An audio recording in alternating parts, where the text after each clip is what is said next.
Okay, so let's start very much on time the afternoon session with Matthieu Vilatte from Mons, who will tell us about a Carrollian perspective on gravitational multipoles. Thank you, Nicolas, for the introduction. And let me also thank the organizers of the program for giving me the opportunity to talk in front of you today. So I would like to explain, to give to you a Carrollian perspective on gravitational multipoles. So first, I would like to discuss what are multipoles in the context of general relativity. We will start by Newtonian gravity and see how it was extended. This definition was extended to the case of GR by Geroch and Hansen in the 70s. And then we will see why this is useful.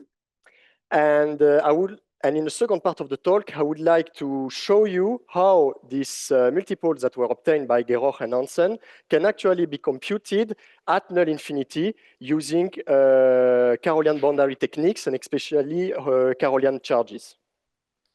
So first, let's start by the definition of gravitational multipoles. If I am Newtonian, I will consider a potential that satisfies, in the absence of sources, the Laplace equations in three-dimensional Euclidean space. And this solution, I can expand them, for example, in spherical harmonics, or also in Cartesian harmonics. And this will associate to psi a set of totally symmetric and traceless tensors.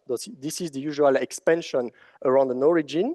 So Q, QA, XA over R3 plus QAB, XA, XB over R5, etc. And these quantities, the Qs, we can't see the purple, are what are called the multipoles. We can also do it in the context of electromagnetism for the electric potential, for the electric field, the magnetic field. So when your theory is linear, to a potential psi, you can associate a set of totally symmetric and traceless tensors. So the Qs are totally symmetric.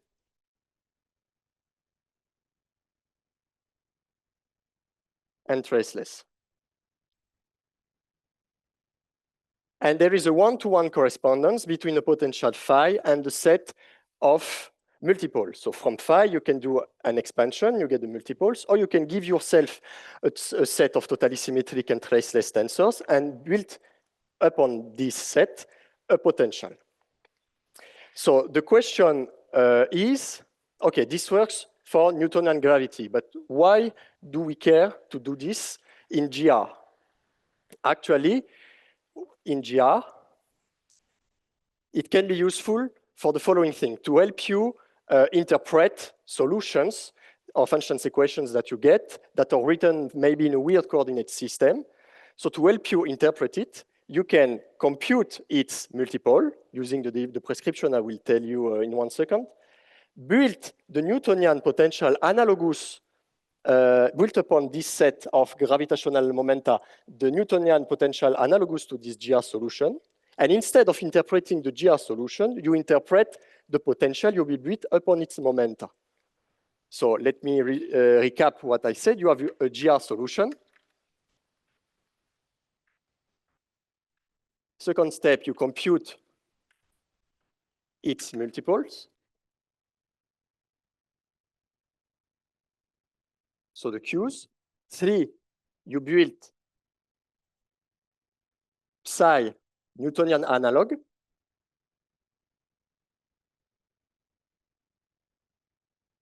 And you try to interpret psi instead of the solution mg that you started with. So this is one of the main reasons why Geroch in the 70s tried to give an analog prescription to compute multipoles for GR. But why do we need another prescription? So we have some questions to address. The first one is that GR is nonlinear. And the second one is because of curvature. Because of curvature and nonlinearity of GR, we may expect we may expect that reproducing exactly what we can do for electromagnetism and Newtonian gravity does not work. So we will need to find a way to do something analogous for GR, but we need to think a bit. What do we need to think about?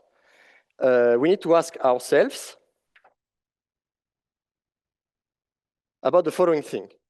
What is psi, this psi, for a GR solution? What would play the role of the potential? And then what would be the 3D space, the 3D space V on which I compute the multipoles?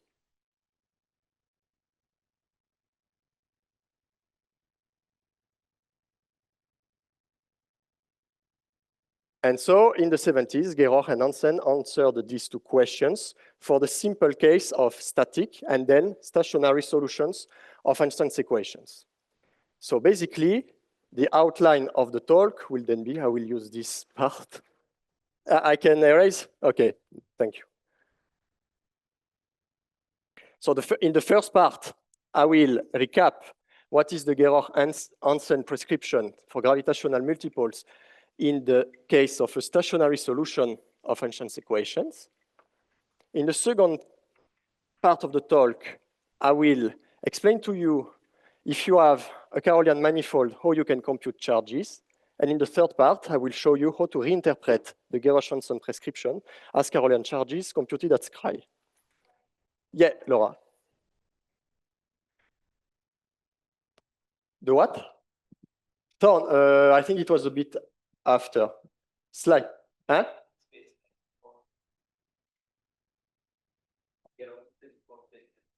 Yeah. I'm going to discuss Gerhoch-Hansen for stationary and yeah, okay. Okay, so then let's go. First part is Gerhoch-Hansen for stationary. So I don't remember the date of Thorn, but Gerhoch was 69 and 70, and Hansen 73. So Laura, I don't know if you remember the paper by Thorn, if it was before or after, but these are the dates for Gerhoch and Hansen. Yeah, it was? After. Okay, yeah. This is what I thought. So, okay, because I have a stationary space-time M and G, I have a time-like Killing field.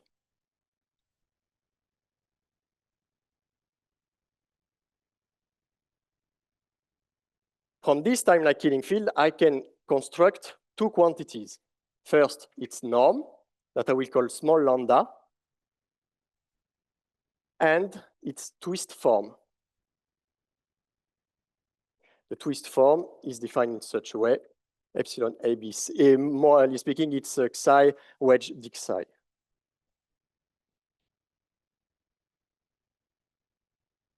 This being the Levi-Civita. Okay, actually, because if you consider on top of a stationary spacetime a Ricci flat spacetime,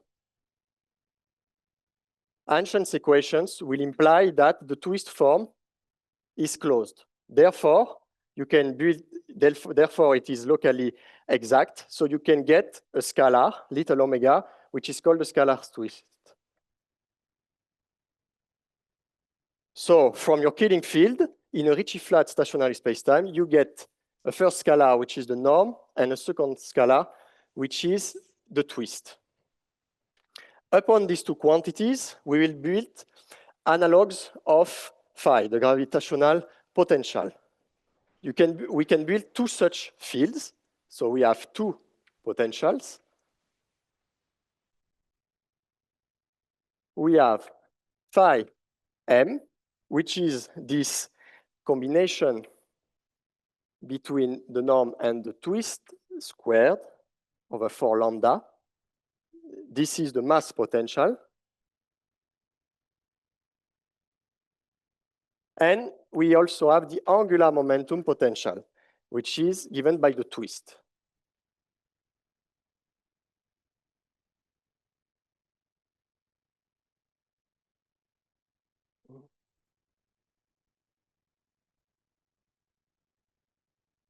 Okay, so now we have the analogs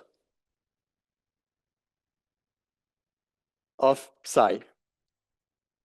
The second thing we need is to find what could play the role of the 3D space V.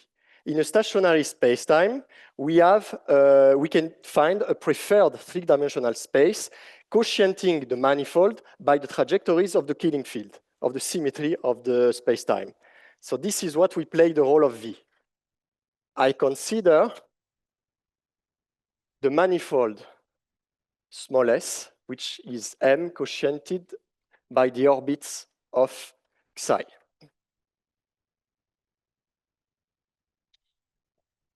Yes.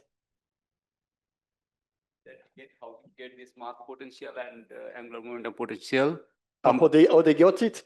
Yeah. I think it was a trial and error, because you will see at the end that following all the steps required to find on S, the manifold that I'm about to describe, scalar fields which will be smooth once I will compactify. I cannot answer your question yet because I have not described the procedure, but once the procedure is completely developed, they found that only these guys were first satisfying the prescription and second giving back the Newtonian momenta we would expect if we take the limit. Okay, but at least their solution for d omega equals to 0, right? So they satisfy this d omega equals to 0. Yeah. What do you mean, this? Yeah. No. From this form is closed, so yes. I can extract a scalar, and from these two scalars, I built other scalars. Okay. And these scalars will be used on S, the 3D space, to build multipoles. Okay. Yeah. These guys have nothing to do with this guy. It's just that because of the Ricci flatness, you can extract a scalar from the twist, which in 4D is a form. Okay. Yeah. Okay, I will write it W. It will be easier. Okay. Yeah, exactly. Yeah.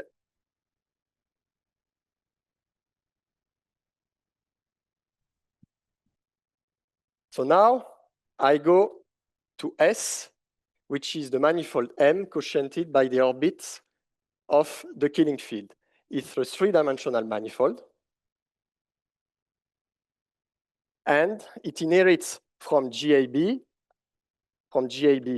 in M. I get a metric HAB in S with the usual formula. And this metric has signature plus, plus, plus. So now there are two cases. The first case is that the solution you started with admits an S which is flat. And in that case, you have the usual Laplace equation in flat space. These fields satisfy the Laplace equation on S. And so you can do exactly the same and you get the multipoles. But it can happen that S is not a flat manifold. And in that case, if this happens, Gerosch and Hansen wrote a prescription in the case in which S is asymptotically flat.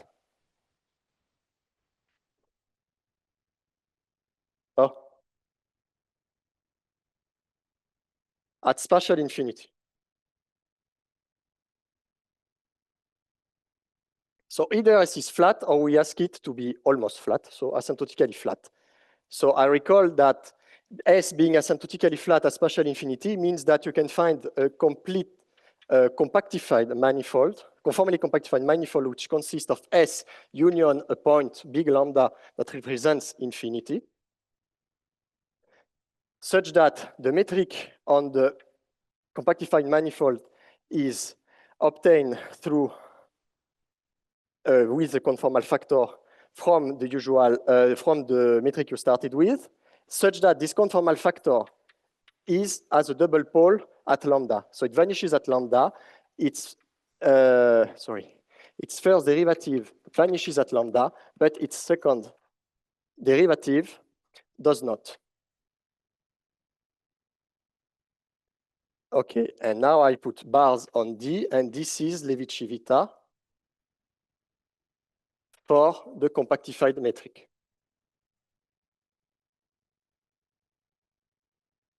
Okay, yeah, Yannick.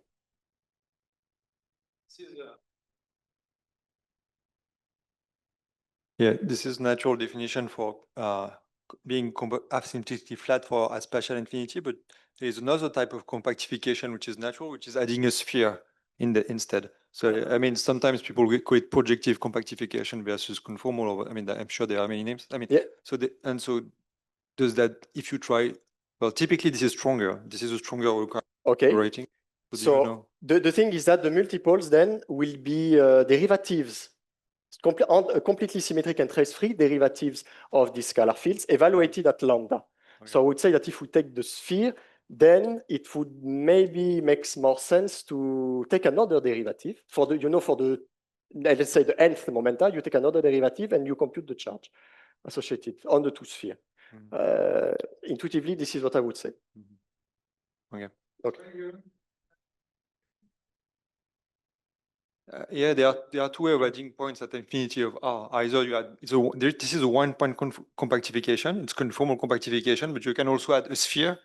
Asymptotically, this is project compactification, and you have a bit more room because now your field asymptotically they can be functional on the sphere. So it would be like having multiples. Maybe I have no idea, but like multiples which are functional on the sphere at space like infinity or something like that.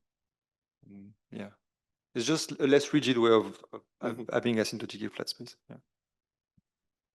Okay.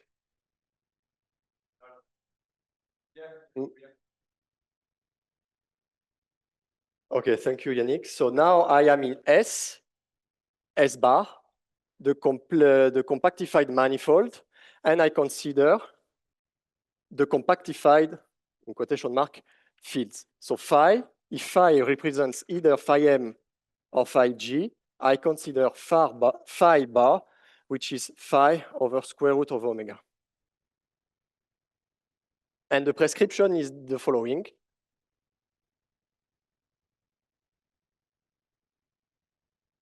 Your first momenta, multiple, sorry. Your first multiple is phi bar evaluated at lambda, and then you obtain the 2s plus 1 guy, taking the complete symmetry and tracelessness of this expression. The derivatives, as I said to Yannick, you take derivatives, successive derivatives of the previous multiples.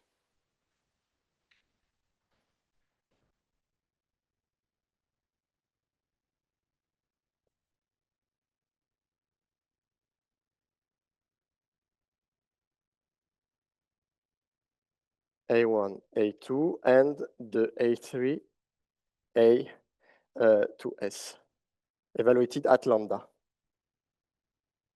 So you see, this is a recursive definition. You start by the scalar field itself, the compactified scalar field itself, evaluated at lambda, and then you take derivatives, and you symmetrize and remove the trace. This is the prescription. So you may wonder why such a prescription. There are several reasons. Historically, it was because Guerrero, in the flat case, find a way to represent the multiples in the flat case as a conformal killing tensors, which are completely symmetric and traceless. And so he extended this intuition in the case of stationary spacetimes with such a prescription.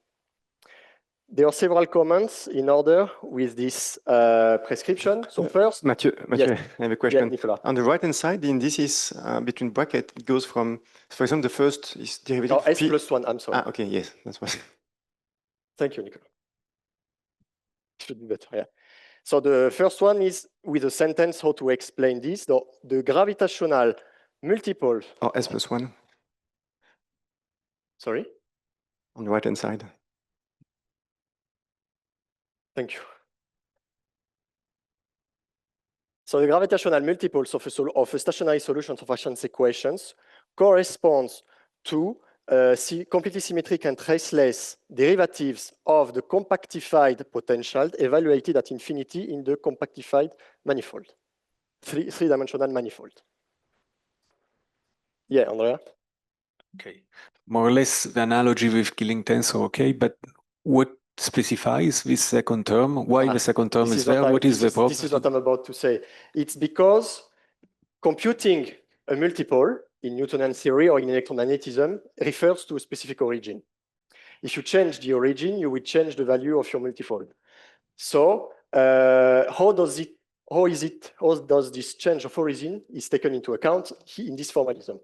It is taken into account in the conformal factor, because you need a conformal factor such that this field is smooth at lambda. So if you change your origin, you will have to change the conformal factor that is adapted for your potential.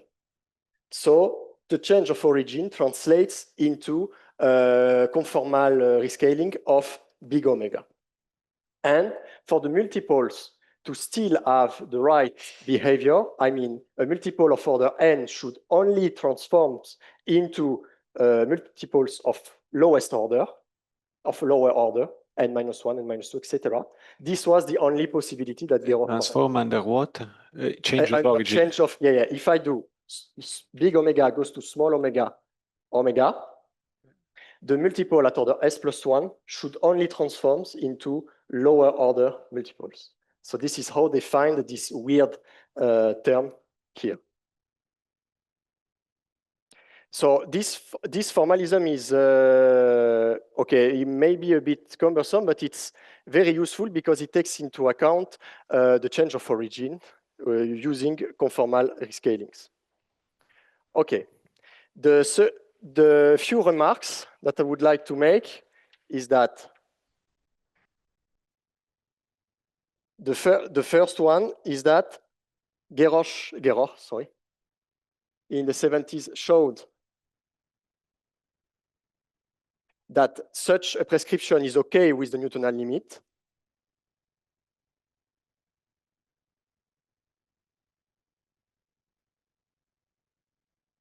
And then that it makes some solutions easier to interpret.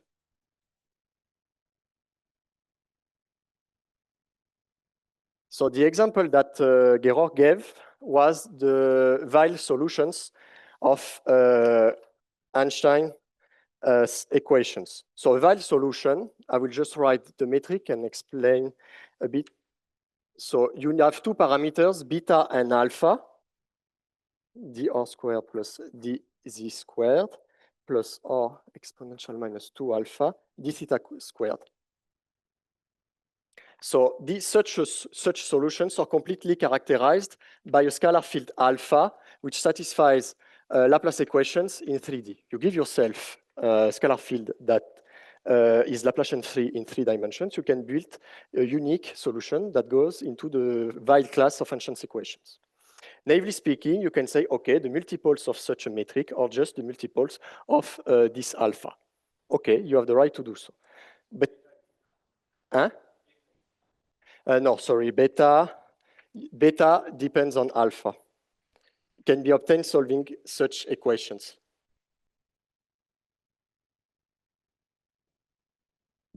You see, you have to solve such equations. But just to say that, okay, you can either compute the multiples of this function and claim that these are the multiples of your full metric, or you can compute the Geroff-Hansen prescription. And you find the following thing, is that Schwarzschild goes into that class. There is an alpha that makes a Schwarzschild-like solution. I'm sorry, I forgot.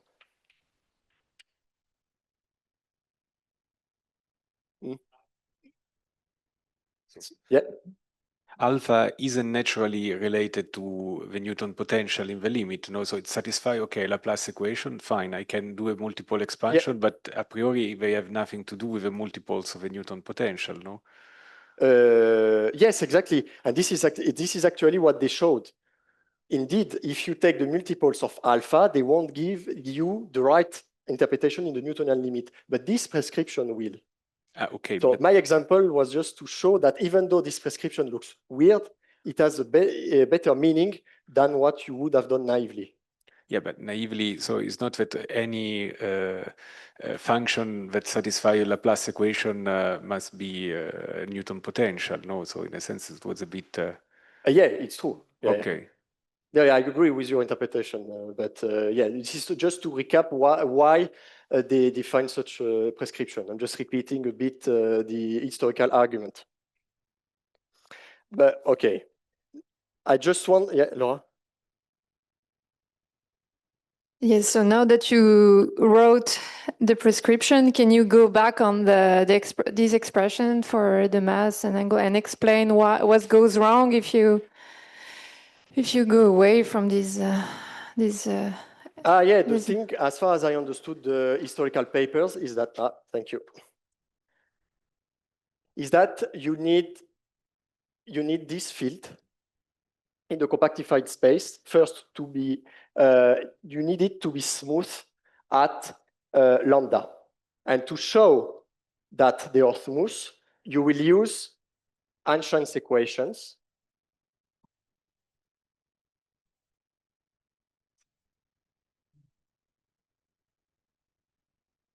So you see, because you are taking derivatives, so you need it to be smooth, C infinity. So to show that, you use Einstein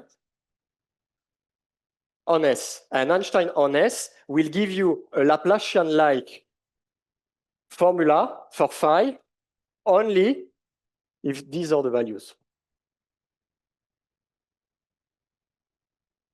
So historically, they find that these are the right combination. First, from which you can easily prove smoothness of the compactified field at lambda.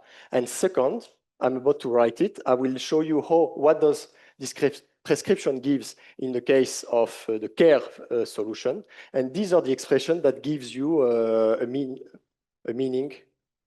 in Kerr. So you would have maybe expected only this, only lambda. This would not have been smooth at infinity. So there is a sense in which these are the unique ones that have a smooth limit on. And if you add also the prescription that it should give something meaningful for known solutions. Because if these two guys satisfied such an equation, you could have taken any linear combination. But you also want something that will be meaningful in explicit examples. Meaningful in the sense of... in the sense that if I take a specific solution like Kerr, I will find that the mass multiples are related to the mass parameter and the angular momentum multiples are related to the acceleration parameter of Kerr. And these are the expressions that give me this.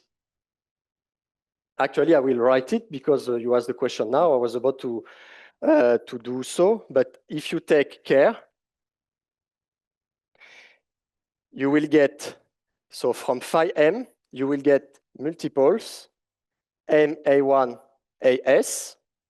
And from these guys, if you contract them with the axial vector, the vector of the axial symmetry of Kerr, you get scalars, which have the following form. M2s is minus 1 s plus 1 m.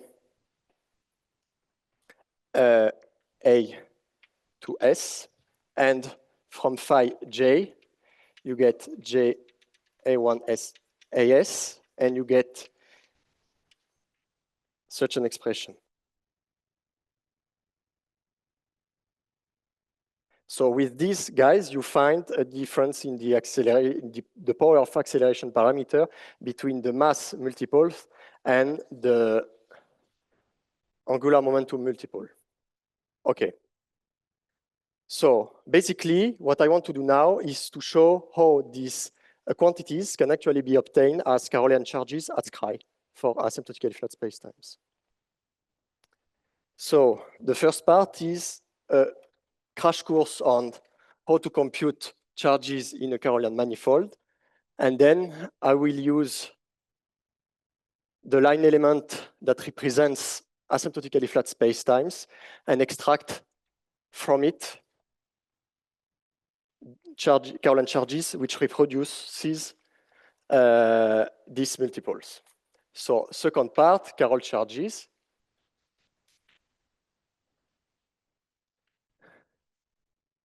So now I consider M, which is R times sigma, a Carrollian manifold.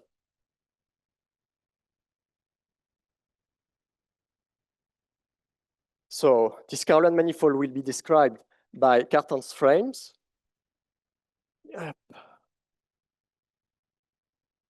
So here you have the Carrollian vector field.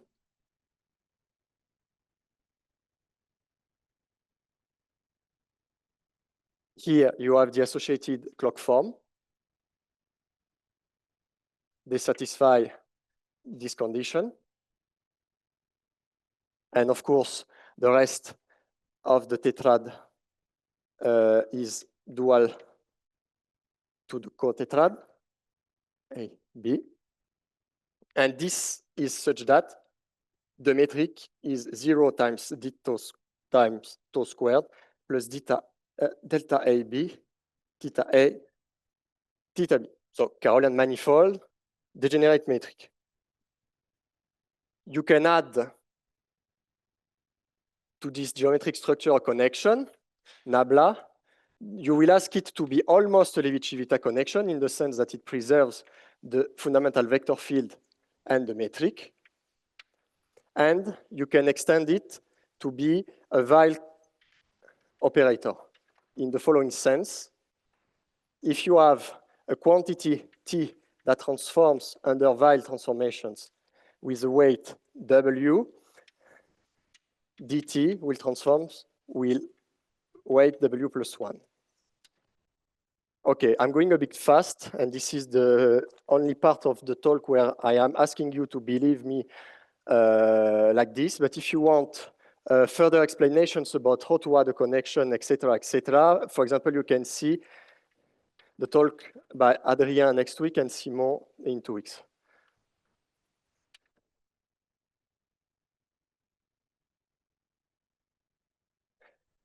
Okay, so I have my geometric structure, I have a connection, and now what I want to basically repeat, I want to repeat the usual computation in Riemannian geometry.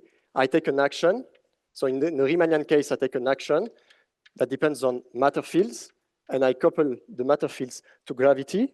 I take psi a DFO, and from the variation of the action that is 0 on shell, I get first nabla mu t mu nu equals 0.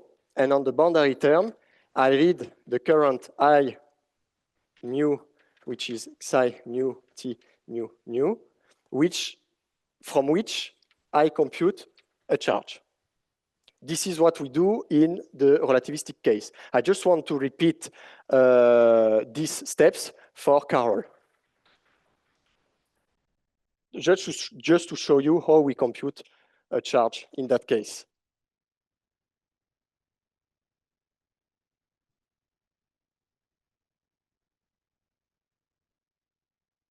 So in that case, I have S, which depends on the geometry, which is now given by the tetrad, and some fields. The variation of the action introduces canonical momenta. So this is the volume form.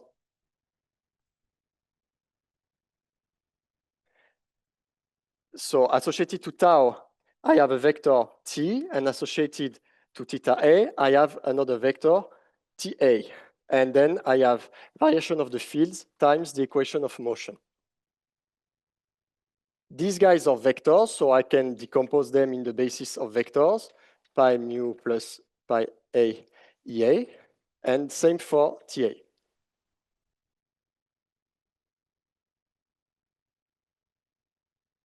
So these are the momenta, Carrollian equivalent of the energy momentum tensor. Sorry, this means that in the Carrollian case, you're fixing completely the connection.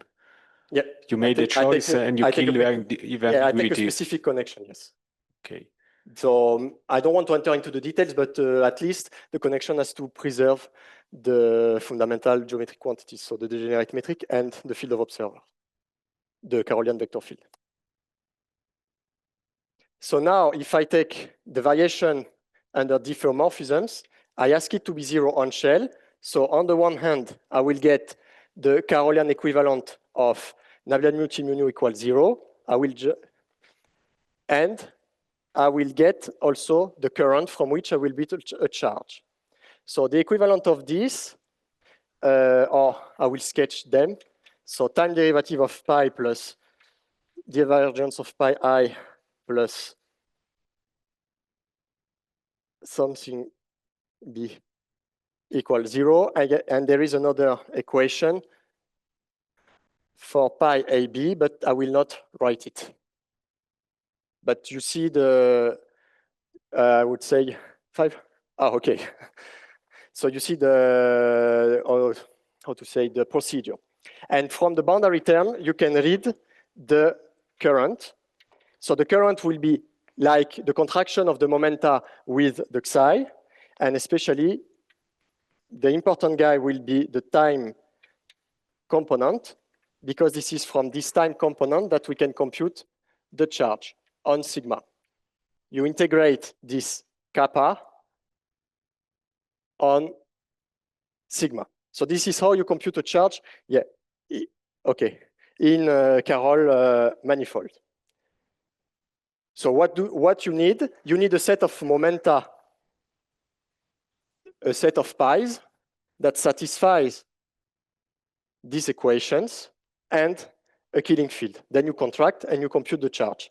So I want to show you that if you do this for an asymptotically flat spacetime at null infinity, you will get these expressions. So now, because I'm a bit running out of time, I will sketch the following. Consider a stationary asymptotically flat spacetime. It can be in full generality written in this form.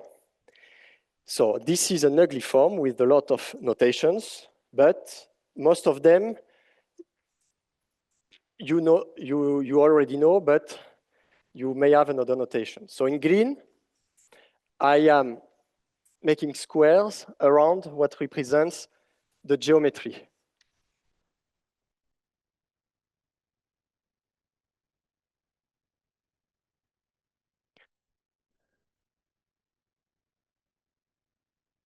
And in red, I will square this guy, which is twice the mass aspect. So this is how we can write asymptotically flat spacetimes in this gauge. And so the solution space is composed by a mass aspect and this guy, which contains the acceleration parameter.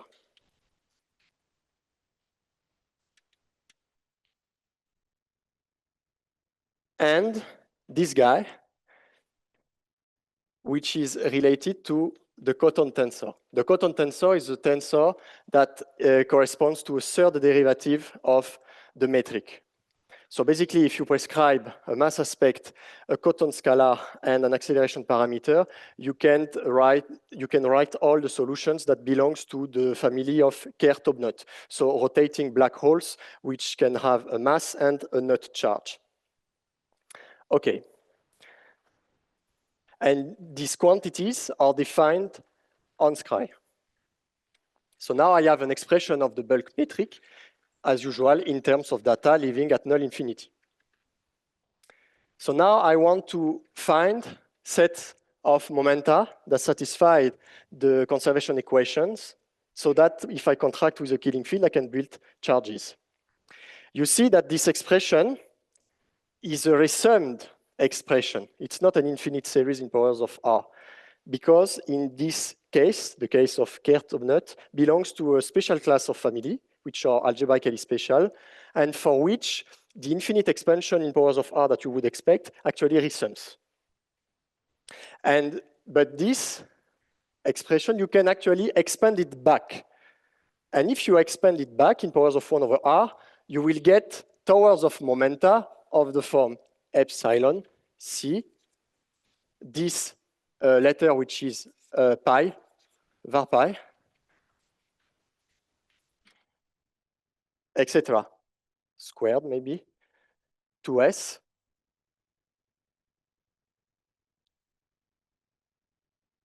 You will get a tower of momenta at each order in 1 over r. At each order, these two guys, upon these two guys, you can build momenta. You can build pi's associated to epsilon, and pi's associated to c. That will satisfy this equation. So from the pi's that you built upon this tower, you contract them with the Killing field, and you will build charges. So here you build a charge q epsilon 0, this q epsilon 1, q epsilon 2s, and same here, q from c order 0, q from c at order 1, and q from c at order 2s.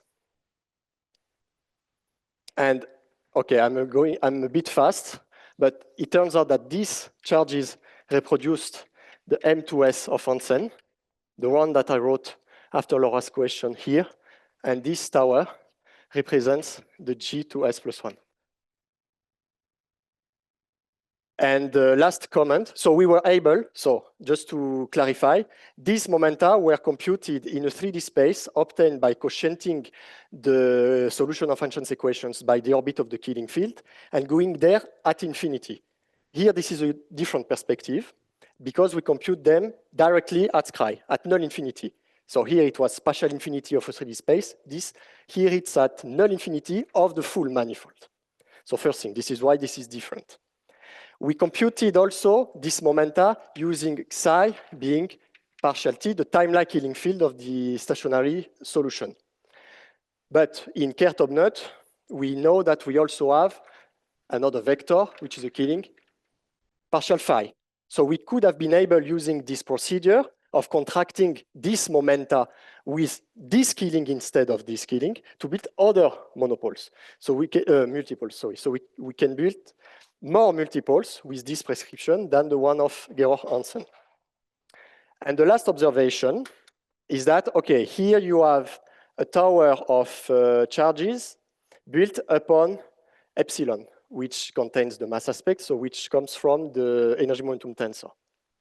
This is a tower that is that will give conserved charges on shell because the energy momentum tensor is conserved on shell. This is an electric-like tower of charges. On the other hand, the Cotton tensor is identically conserved due to Bianchi identities. So this is a tower of charges which is off-shell conserved. So these are magnetic-like. And you may wonder, is there a way to relate the two? And actually, yes. And this is called the Ehlers symmetry of, it's a hidden symmetry of gravity. Yeah, and I would like to end my talk with this. If you want to learn more about the action of this bulk hidden symmetry at Scry, you can read the paper that I advertised at the beginning, because we also have done that. We talk about the multipoles, and we also studied this symmetry between the towers of charges and therefore between the multipoles at Scry. And we found that this symmetry in the bulk is highly non-local. It relates to Cotton tensors. So at the level of the metric, you need to integrate 3 times. So it's highly non-local. But as you can see at the level of the Carrollian data that we use in the line element, maybe you will find easy to believe me that it's just a rotation between epsilon and c. So hidden symmetries of gravity in the bulk are easily translated at null infinity via a rotation between the 2 towers of charges that we can construct there. And with this, I'm done. Thank you. Okay, thank you. Thank you, Matthieu. Any questions?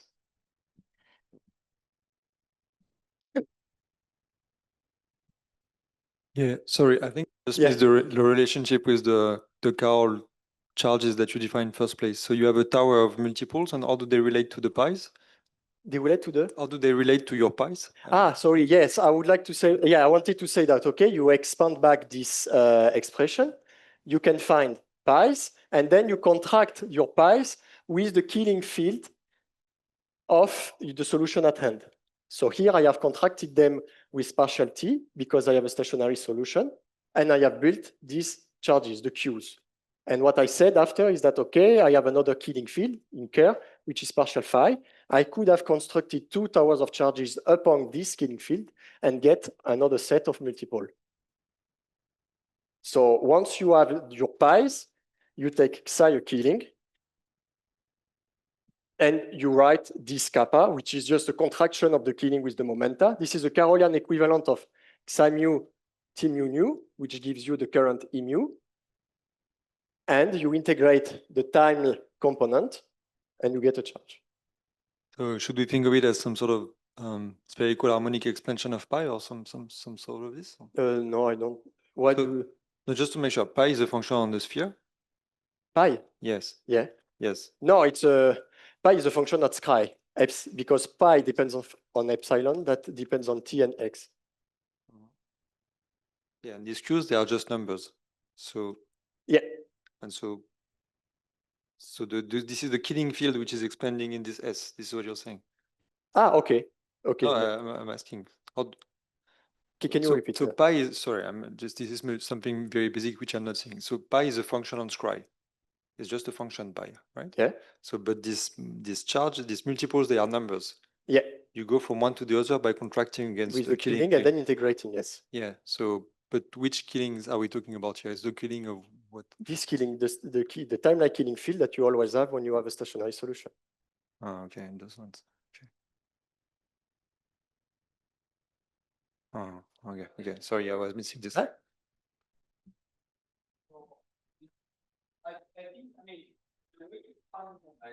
Yeah. Maybe that's but I'm very loud. I mean, maybe I'll keep it far from me. The way you define the momenta, if I understand correctly, it's interesting because it differs from what we did with Charles in 2019 because you did it in first order. Yeah. Why do you contract with the Killing? Why don't you use the frame? You have a frame bundle. There is a Carroll group that lives on the frame bundle. Mm-hmm. You don't even need that to be a symmetry.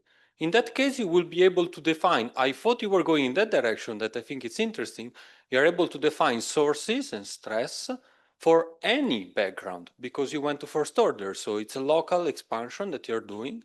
Mm-hmm. So I'm just asking, you said that this is the analog of the Brown charge, but it's not the analog of the Brown charge because your stress tensor is an ensemble of momenta in first order, not in second order.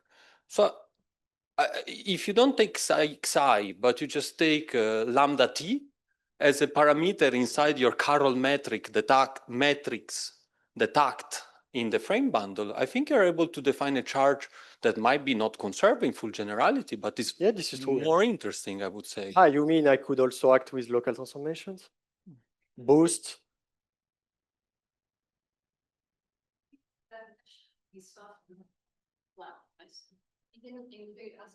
Locally flat. So in order to make what you're saying make sense, you need it to be not asymptotically flat. You need to loosen it to be asymptotically locally flat. Yeah, and he restricted it here. So in order to do your setup, you have to loosen it to be asymptotically locally flat, and then you can follow through this. I will touch on this at the end of my talk tomorrow. So. And especially if you have a Cotton tensor that is non-vanishing in our case. Yeah. Okay. Absolutely, yes. Well, that's one way to define it. I mean, so another way, a sort of physical way is you're including things like nut charge, if you want to think about that. So. Yeah, I agree with that. Yeah, but that's why you could have released the assumption that you were asymptotically flat. Yeah. Okay. Yeah. I can ask you. Oh, sorry. It was another. I have a question. So.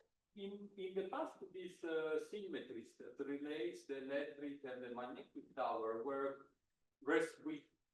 they were called resummability conditions, right? Yes. The resummability condition in 2018 or whatever the year was Taylor symmetry. Is that what you are saying?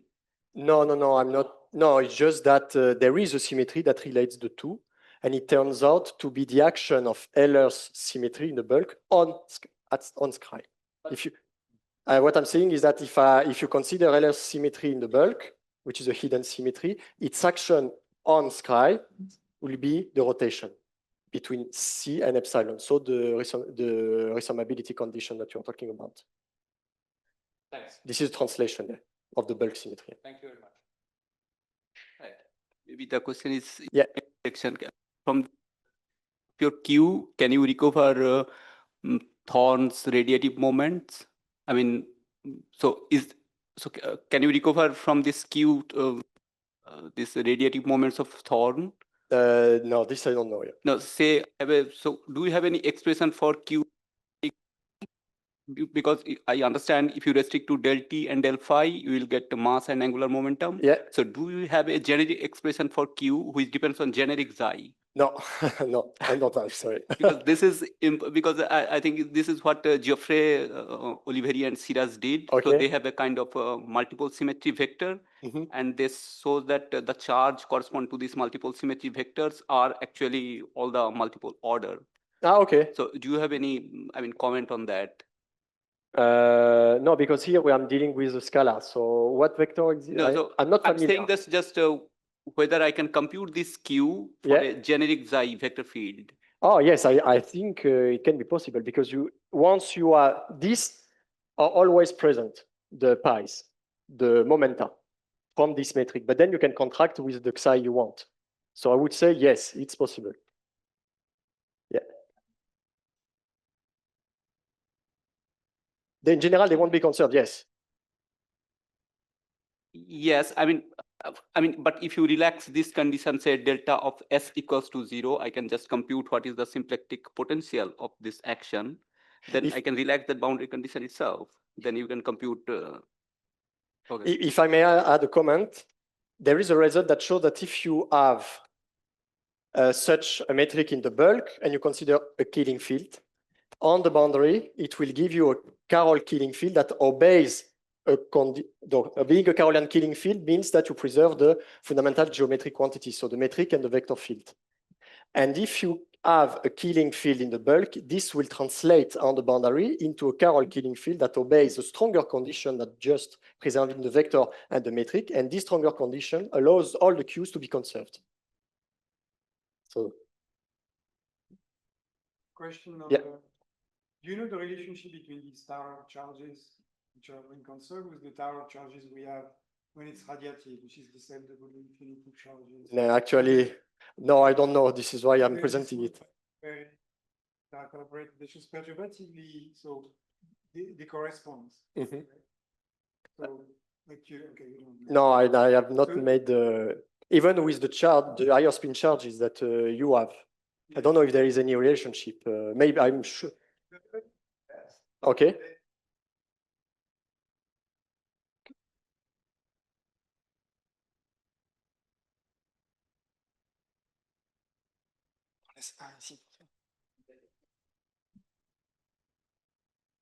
So maybe similar question. So is there any understanding, maybe I just don't know the literature of relationship of multiples with quantities at space like infinity, as in by Schmidt type of charts or this sort of things? If you mean space like infinity of the four-dimensional bulk, yes. No, as far as I know, no. No? There are two interpretations for the multipoles. The first one is spatial infinity of the 3D space obtained by the quotient, yeah. And our prescription at Scri. But that's I0, we do not have. There should be a very simple dictionary, I guess. Yeah, right? Yeah. But you say nobody ever tried to work this out? No, okay. As far as I know, no. Okay.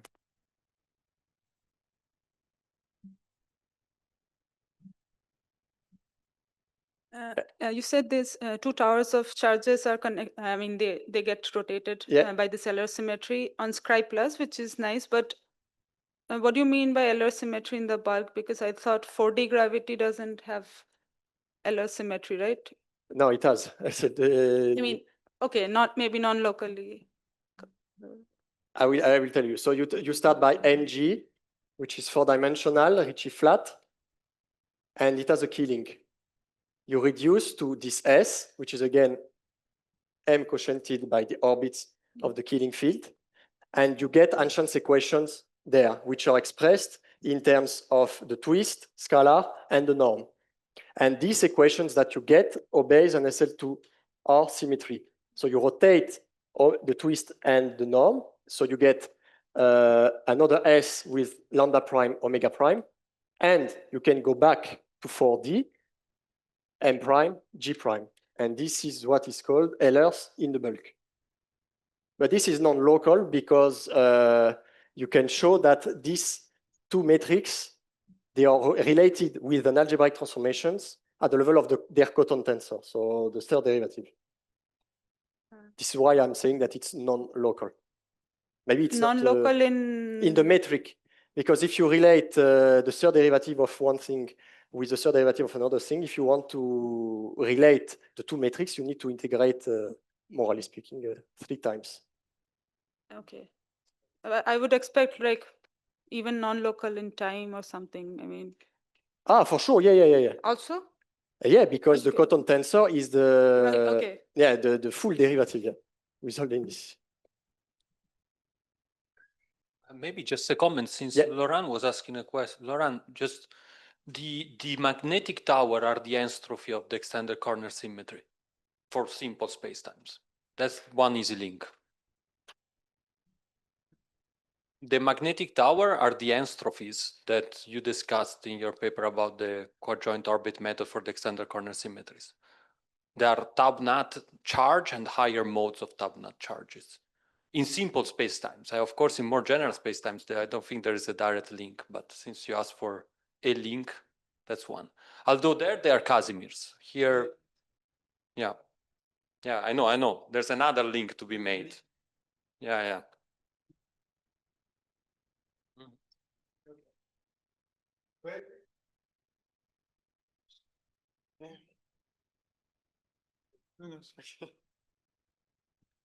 Well, if no other comment, let's thank Matthieu again for his nice talk. Thank you.